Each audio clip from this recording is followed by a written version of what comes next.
breaking news. Remember that today is Friday 19.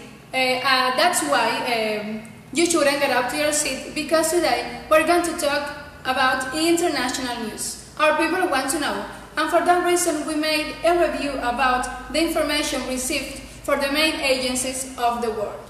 We're going to start talking about with a last-minute news. Because a few hours ago, the African Press Agency reported an unknown disease. A 21-year-old Yale biology student named John Nordic woke up at the edge of a village north of Bumba, Zaire. The agency reported us that John had slept fitfully and as he pulled himself upright, he was unsteady and weak. Without doubt, the young felt worse than the night before, when he experimented chills and fever an hour or so after dinner. The doctors told the agency that he guessed he made malaria, even thought he'd been careful to take his chloroquine, phosphate and prophylaxis against it. It was impossible to avoid the clouds of mosquitoes that emanate each evening from the hidden pools in the swampy jungle. But for more information about this issue, we're going to talk with our reporter in Bumba Hospital, Danae. Hello Danae, how are you? Hi Amanda, yes I'm fine. I'm here with Mrs. Numba and she's going to talk about a very sad story. Yes, I'm a Belgian nurse Numba.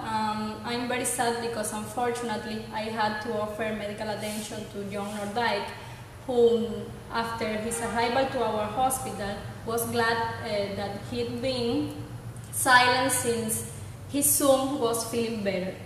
However, by the third day, John's health took a turn for the worse. And what happened next? He said to me that the first thing he noticed was a violent headache, followed in a rapid subsection by chills, fever, nausea, and diarrhea. And the young, he felt better or worse after all that? Of course, he was worse, but hoping it would pass, John took to his tent and shivered throughout the night, dreaming of home with clean sheets and bathroom down the hall. In spite of that, he had to come back to our mission hospital. So the young is better, no? No, of course, he wasn't better. In spite of that, he had to come back to our mission hospital because by the morning he felt weak, having vomited several times in the morning. He felt bad again. Of course, he could come here, but with great difficulty. I saw him bringing their things together very slowly. What happened next with John? Well, after that, John collapsed here in our mission hospital. So this is a very sad story. Of course. We continue with you, Amanda. Thank you, Danae. We'll keep talking about this unknown disease. That's why we're talking now with Dr. Lugasa from Bumba Hospital. Hi Amanda, we are here now with Dr. Lugasa. He is the District Health Commissioner for the Bumba region, and now he's going to talk about the last deaths. Last deaths have been caused by an unknown disease that spread rapidly. Two patients also with the American, 4 members of the planter's household who have been caring for the farmer, and 10 of the clinic's patients had come down with several cases of the same illness. Dr. Lugasa, a few minutes before you received a letter about a serious outbreak in the region. Did you confirm that information? Apparently, 11 of the medical staff of 17 were already dead, along with 114 farmers. The hospital will close soon because we haven't no one well enough to run it.